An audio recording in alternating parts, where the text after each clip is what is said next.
Hi, and welcome back to Focal Point AFR Talk. And speaking of vomit, remember the students in the Kentucky school system there, they say, look, Michelle Obama's school lunches taste like vomit. So there's an open revolt now among students all across the fruited plain. School districts, one after another, are bailing out on Michelle Obama's federal lunch program because the kids won't eat it. They won't buy it, so they're losing money because they don't buy it. Then they throw the food away, so it's an enormous waste, and the kids are hungry and they can't learn. So what is not to like? Anyway, something else that tastes like vomit. This is clip number 1, and this is on NBC. This is interesting to me because this is the NBC chief medical editor. Her name is Nancy Snyderman, and she's on with Joe Scarborough, MSNBC. But this is their chief medical editor, Nancy Snyderman, and she is talking about the raunchy display that Miley Cyrus put on at the VMA Awards the other night. And it's interesting to me, things have gotten so bad now with cultural drift. I mean, she's going to sound like the American Family Association. You listen to this woman talk, and you're going to think that you're listening to Focal Point. You're going to think that something happened, something glitched up, and Nancy Snyderman was invited to host Focal Point in my place, that I'm on leave or I'm off playing golf or something. And so we brought in Nancy Snyderman to take my place, and here she is, NBC, talking about the moral deterioration, the moral decay that's taking place in our culture as exemplified by that obscene display that Miley Cyrus, but this is Hannah Montana. She's 20 years old. She's not even old enough to legally drink. And yet she's putting on what virtually amounted to pornography on the set. So here is Nancy Snyderman, NBC. Listen to this. It's a very slippery slope to come on a program as edgy as this and sound like I'm such an old fuddy-duddy. Which, by the way, she's not. We've all done. Worried Twitter all day, that we have become, and listen, for a gal who inhaled, believe me, I've had a life. Yeah. This desensitization and this amoral cliff that we are falling off pains me terribly. We have lost that sense of what's real and what's not. The Miley Cyrus thing, to me, has taken the Madonna and the Britney Spears thing. Yeah. It has exploded it. I am so sick of it that it makes me want to vomit. And she says it twice. She said it later again. She said, it makes me want to vomit. So she's talking about this amoral cliff that we are falling off. It pains me terribly to see what's happening. We've lost our sense of what's real and what's not. And we complain about how homosexuality is being normalized. We get beat up. This is exactly what we have been saying about homosexuality and about the decline in our culture, that this is a slippery slope. This is an amoral cliff. We're about ready to go off. And what we see happening to young people who are chewed up by the gay lifestyle, it pains us terribly. It bothers us not because we don't care about people, but because we do. If we didn't love people, if we didn't care about people, if we didn't want the best for people, it wouldn't bother us. We'd say, hey, if that's what they want to do, then let them go off and do it. Their business, what do we care? But we care. We don't want to see that happen to people. We understand that people are going to make their own choices. We cannot force people to make the right choices. We don't want to force people to make the right choices. We understand that's something they've got to do. They've got to answer to God and to their own consciences for the decisions that they make. But at least we can send a signal to them, look, that is a bad choice. That's not a healthy choice. That's not the direction that you want to go. If you insist on doing it, we're not going to stop you. But we want you to know that there's heartache and pain and disease and death down that road, and we don't want to see anybody wind up experiencing those things. So here's the NBC chief medical editor sounding like the American Family Association. This Madonna, Britney Spears things, the raunch, the sexual explicitness, the virtual pornography, it's exploded. And she says, I am sick of it. It makes me want to vomit. She says it again. It makes me want to vomit. Now let's grab clip number 7. And again, before we play that, I want to go back to this story about young people being central to making Obamacare work. I'm looking at a piece from Hot Air featuring some comments by Chris Conover of Forbes magazine, and he's discussing whether or not young people will take the plunge next year and buy health insurance, and his conclusion is not if they're smart. In other words, if they know what's going on, they will not purchase insurance under Obamacare. Now, he quotes a recent study by the National Center for Public Policy Research that shows this. I'll just cut to the chase. About 3.7 million of people ages 18 to 34 will be at least $500 better off if they forego Obamacare insurance next year and pay the penalty. More than 3 million will be $1,000 better off if they go the same route. So you took somebody's 18 to 34, they're healthy, they're in the prime of life, they're in the pink of life, they don't have any aches, they don't have any pains, and they say, what do I need health insurance for?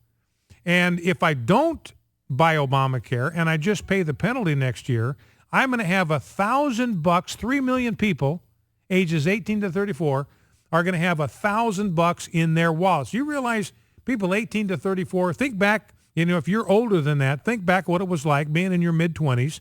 You're just starting off. You're in an entry-level job or whatever. Think what it would mean to you to have another $1,000 in your pocket. It'd mean more to you at age 25 than it would at age 55. Everybody'd like to have $1,000 in their pocket, but the younger you are and the leaner things are and the more you're struggling to get a foothold in life, the more that means to you. So he's saying, look, if people are smart, if young people are smart, they're not going to buy Obamacare. So he says, consequently, many more will opt to pay the extremely modest tax or punishment, rather than fork over many thousands of dollars to purchase coverage that became simultaneously more expensive for young people thanks to the misguided pricing rules imposed by Obamacare. The risk that the law will fail in an adverse selection death spiral has thus grown much larger. What they mean by this adverse selection death spiral is that this thing is predicated on young people paying for insurance that they don't need and paying far more for insurance than they would if it was a free market.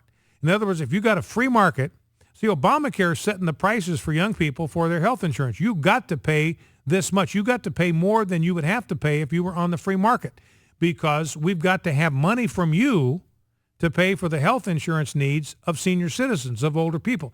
So this is a massive redistribution of wealth from young people who are healthy to older people, wealthier people who are unhealthy. This is the biggest redistribution of wealth from the young and the poor to the older and the wealthy that you have ever seen in your life. Who gets hurt? It's the little guy between ages 18 and 34 that's trying to get started. In other words, it just doesn't make economic sense for somebody 18 to 34 to fork out the money it's going to cost for Obamacare if they're healthy and young. It's far more economically beneficial to simply pay the penalty and move on from there. Now, here is an ad. This is satirical, so understand that going into it, but it's humorous, pretty good. A conservative outfit named GPS Crossroads, they are doing an ad for Obamacare. Now, remember the Health and Human Services, they're out there sponsoring this campaign, sponsoring this ad campaign, want people to go out there and make videos to promote Obamacare. And so GPS Crossroads obliged, and here's what they produced. Obamacare. Fun. Cool. YOLO. At Obamacare, we believe in saying the words affordable health care so that young people will love us and sign up like lemmings. Sure, you pay 2.5% of your income in penalties, but young people don't have to worry about that because you don't have a job. Work sucks. That's why we at Obamacare want to trade your full-time job for a part-time one. So you'll have more time for fun things, like watching millionaire celebrities tweet about how affordable we are. Obamacare. Just like guys enjoy premium leather seats, so too you'll enjoy paying triple the healthcare premiums out of your new part-time salary. Speaking of guys, ever been on a mandate before? At Obamacare, we're full of mandates. But don't worry, big corporations get exempt, so you don't have to. It's fun paying for things you don't even use. Yeah, you work out, stay healthy. But come on, brah. Someone's got to pay for people who smoke, drink 85-ounce sodas, and live in a Barca Lounger. So enjoy your premium hikes, young people of America, because everyone loves hikes. ObamaCare. If millionaire celebrities can afford us, why can't you? A message from the White House Office of ObamaCare. Propaganda to get young people to love us and sign up like lemmings. So that's the bottom line. We just saw in the last segment, 100,000 people in New Jersey are going to lose insurance altogether because their plans will now be illegal. The cheapest insurance in New Jersey, 71% of New Jerseyans prefer that less expensive plan. That's gone. It's going to be against the law as of January 1. So their insurance costs are going to go up 300 to 400%. Now we find out that it would be less expensive for 18 to 34-year-olds simply to forego insurance altogether than pay the hyperinflated costs of buying an insurance plan under the Obama plan.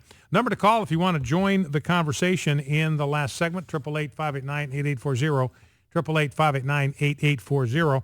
Want to take calls on Syria. We've just had one or two on that because we've been focused on Obamacare. But here is something that's interesting to me about these WMDs that are in Syria. This is fascinating to me, and I think this is probably true, or otherwise I wouldn't be talking about it. But do you remember in 2003, our justification for going into Iraq was that Hussein had weapons of mass destruction and had threatened to use them against the United States. Now, just the fact that he had weapons of mass destruction was not the issue to me. It's his threat to use them against the United States. That was the issue. And I think at some point, you've got to take these bozos at their word. And so I think we had every right to go into Iraq and depose Saddam Hussein. Every right, because he represented a threat to the United States. We thought he had weapons of mass destruction. Our intelligence sources indicated he was trying to get uranium, fissile material for bombs. He was threatening to use them against us. We had every right to go in there and neutralize that threat. Now, in my opinion, we should have left. Once we toppled him, pulled down the statue, we should have pulled out, mission accomplished. But the question is, they didn't find those weapons of mass destruction. Where did they go? Sounds like they went to Syria. Talk about it when we get back.